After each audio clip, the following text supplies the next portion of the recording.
नमस्कार, आप देख रहे हैं आरएडी न्यूज़। मैं हूं योगेश चक्रवर्ती। कॉमेडियन कुणाल कामरा इन दिनों चर्चा में हैं और उनका एक कॉमेडी विवादों का विषय बना हुआ है, या यूं कहें कि एक बार फिर कॉमेडियन कुणाल कामरा ने बीजेपी की कब्र खोदने की कोशिश की है और इसे लेकर के खास करके जो दक्षिणपंथी समुदाय हैं उनमें काफ़ी गुस्सा है।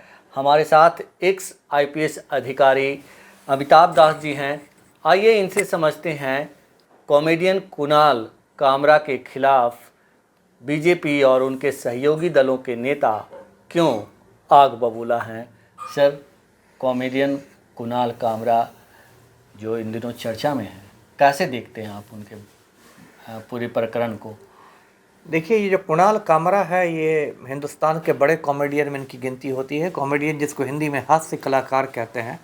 और पिछले कुछ सालों में देश में बहुत स्टैंड अप कॉमेडियन निकले हैं जो मतलब हास्य बिखेरते हैं, लोगों को गुदगुदाते हैं। लेकिन ज़्यादातर कॉमेडियन जो है वो काफ़ी फूहड़ता भी परोस देते हैं, अश्लीलता भी परोस देते हैं, विवादों में भी आते हैं।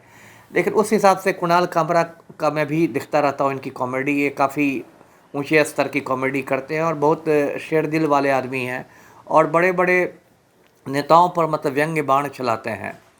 तो अभी जो इनका विवाद है वो एक दो रोज़ पहले इन्होंने बॉम्बे में इनका एक कॉमेडी शो था और इसमें इन्होंने महाराष्ट्र के उप मुख्यमंत्री हैं एकनाथ शिंदे, उनका इन्होंने मतलब समझिए पूरी पोल पट्टी खोल के रख दी, पूरा भंडा फोड़ के रख दिया।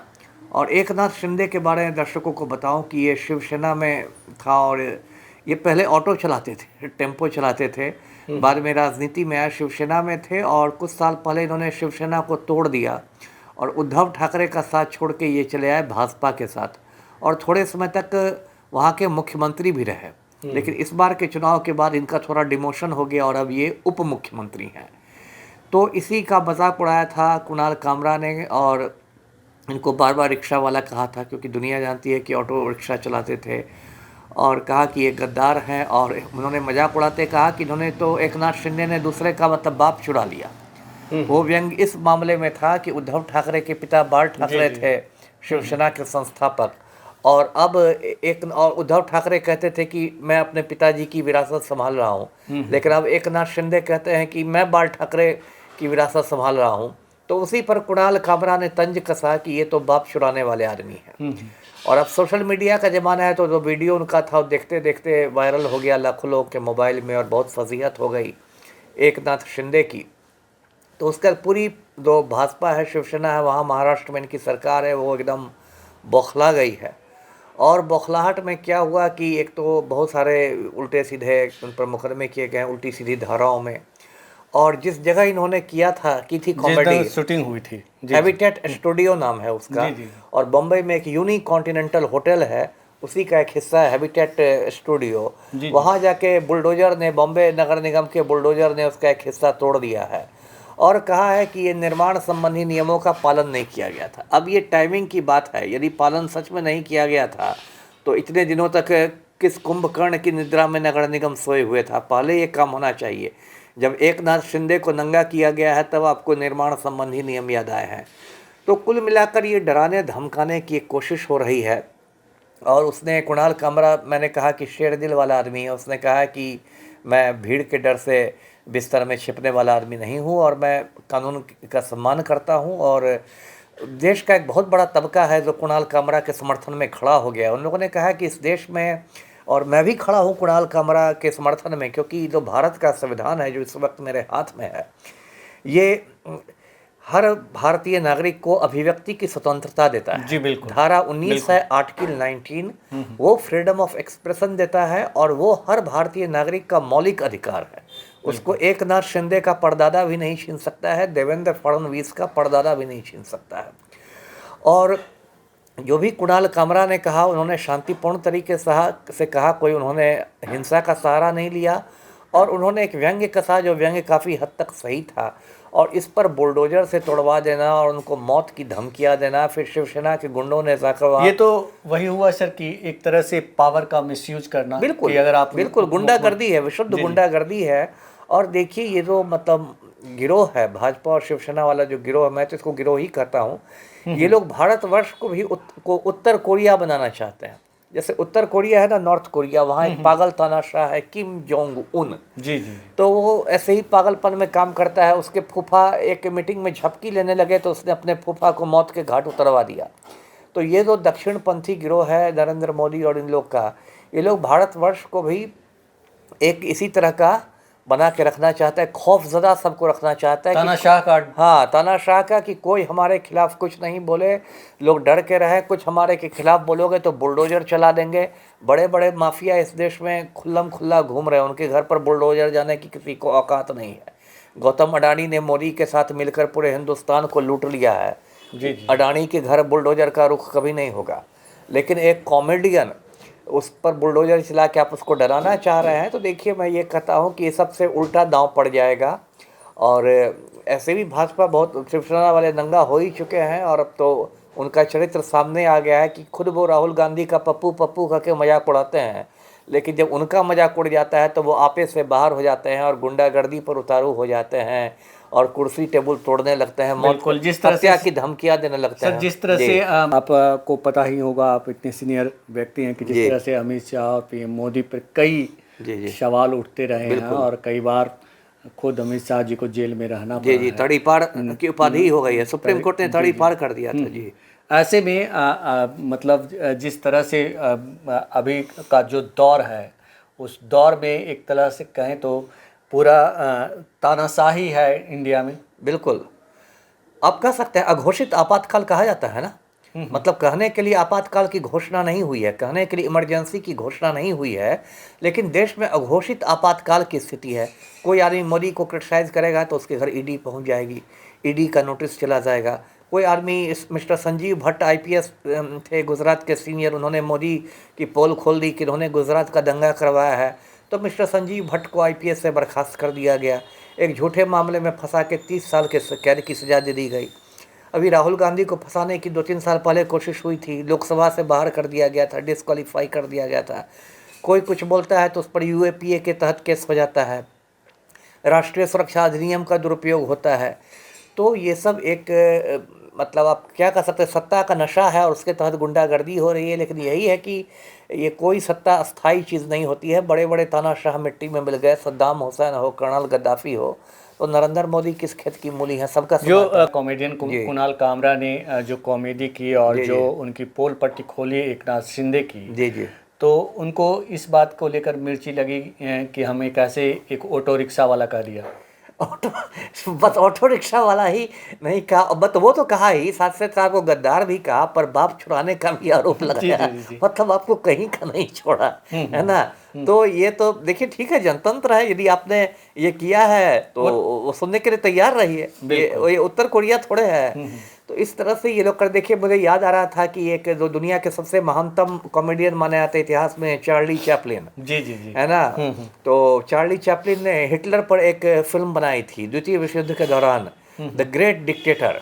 हिटलर के जैसी ही मूछ लगा के और वैसे ही फौजी वर्दी पहन के उसने हिटलर का बहुत मजाक उड़ाया था। और उस फिल्म में, ब्लैक एंड व्हाइट फिल्म है, उस फिल्म में दिखाता है कि चार्ली चैपलिन ग्लोब जो होता है, ग्लोब के साथ फुटबॉल खेल रहे हैं, है ना, और सब हिटलर का मजाक उड़ाने के लिए। और हिटलर बहुत बौखलाया भी था उस फिल्म के बाद। लेकिन क्या हुआ, आप उस कॉमेडियन का कुछ नहीं बिगाड़ सके। चार्ली चैपलिन तो अमर है, हिटलर मिट्टी में मिल गया। जी बिल्कुल। तो देखिए ये सब कुणाल कामरा की बात को आप बुलडोजर से किसी का स्टूडियो तोड़ के उसको थोड़े धमका सकते हैं। वो फिर दूसरी जगह करेगा, तीसरी जगह करेगा, घर बैठ के यूट्यूब पर ऑनलाइन वीडियो डालेगा और करोड़ों लोग देखेंगे, है ना। तो इस तरह से सच्चाई को दबाया नहीं जा सकता। मुझे बाबा नागार्जुन की कविता की 4 पंक्तियां याद आती है कि जले पेड़ की ठूंठ पर गई कोकिला कूक, जले पेड़ की ठूंठ पर गई कोकिला कूक, बाल न बांका कर सकी शासन की बंदूक। वाह वाह, है ना। जी, तो जी, जी। यदि कुणाल कामरा कूकते रहेंगे तो शासन की बंदूक क्या करेगी, है ना। जी बेसिकली सर, ये जो बुलडोजर संस्कृति है जी, खास करके जो यूपी से बिल्कुल, शुरू हुआ, बिल्कुल। या यूँ कहें कि जो मोदी जी के रिजिम में शुरू बिल्कुल, हुआ, बिल्कुल।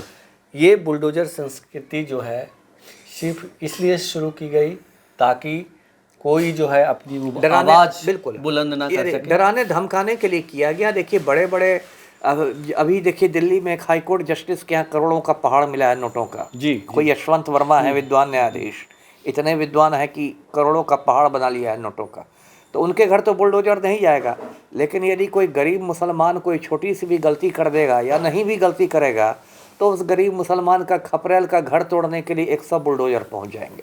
तो ये देश में जो हो रहा है ना, ये विशुद्ध तानाशाही है, गुंडागर्दी है, अंधेर नगरी चौपट रास्ता की बात है। लेकिन इतिहास से सारे तानाशाहों को सबक सीखना चाहिए, क्योंकि इतिहास में बड़े बड़े तानाशाह आए और मिट्टी में मिल गए। सद्दाम हुसैन को गर्दन पकड़ के फांसी पर लटका दिया गया, कितने तानाशाह मिट्टी में मिल गए। तो अभी के तो हिंदुस्तान में तानाशाह बैठे हुए हैं, नरेंद्र मोदी, अमित शाह एंड कंपनी। इन लोग को भी जरा इतिहास पढ़ना चाहिए और समझना चाहिए कि कोई भी पावर अस्थाई नहीं है। मिट्टी से पूछो सिकंदर कहाँ है। सर, ये जो खबरें दबी जुबान से आ रही है कि जो देश की आर्थिक हालत है वो काफ़ी बदतर होते जा रही है और मंदी का दौर जो है शुरू हो रहा है, वो शुरू होने वाला है। तो ये भी एक तानाशाही रवैये में या तानाशाही अहंकार में लिए गए फैसले की वजह से बिल्कुल बिल्कुल। देखिए, नरेंद्र मोदी और ये गौतम अडानी, इन लोग का जो गिरोह है, जो गुजराती गैंग जिसको कहते हैं, नरेंद्र मोदी उसमें है, अमित शाह है, गौतम अडानी है, मुकेश अंबानी है। तो इन लोगों ने तो पूरे देश का मतलब बंटाधार कर दिया है।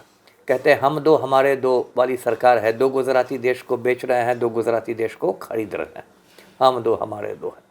तो इसने तो देश का बंटाधार कर दिया है।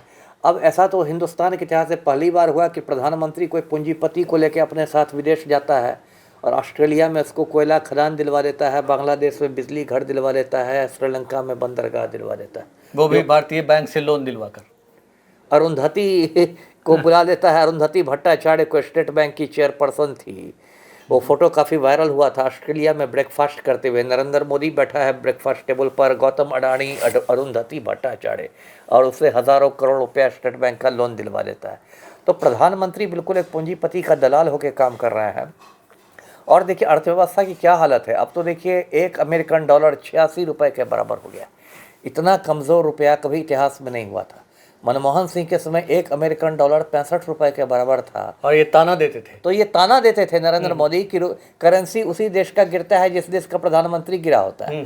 और अब अर्थशास्त्रियों का कहना है कि 2-4 महीने में 1 अमेरिकन डॉलर 100 रुपये के बराबर हो जाएगा, जिस तेज़ी से कमज़ोर हो रहा है रुपया। और बार बार इनका एक तकिया कलाम हो गया 5 ट्रिलियन डॉलर की इकोनॉमी, 5 ट्रिलियन की डॉलर की इकोनॉमी, जबकि राम भक्तों को ये भी नहीं मालूम है कि ट्रिलियन में कितने जीरो पड़ते हैं। किसी राम भक्त से पूछ दीजिएगा कि बार बार ट्रिलियन करते हो, 1 ट्रिलियन में कितने शून्य पड़ेंगे, कितने जीरो पड़ेंगे, तो राम भक्त तो एकदम हनुमान चालीसा पढ़ने लगेंगे। लेकिन एक बना दिया गया है कि हाँ अब तो भारत विश्व गुरु हो गया, अब तो 5 ट्रिलियन डॉलर की इकोनॉमी हो गई, अब तो मोदी जी का डंका यूक्रेन में बज रहा है। तो ये सब फालतू बातें हैं। अभी जो वैश्विक भूख सूचकांक होता है, ग्लोबल हंगर इंडेक्स, उसमें निकला था भारत का रैंक 102 या 104 था।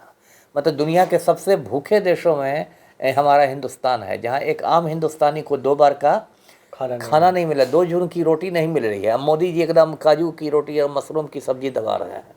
तो ये तो देश में बिल्कुल क्रांति की स्थिति आ गई है। जी, हमसे बात करने के लिए बहुत शुक्रिया सर।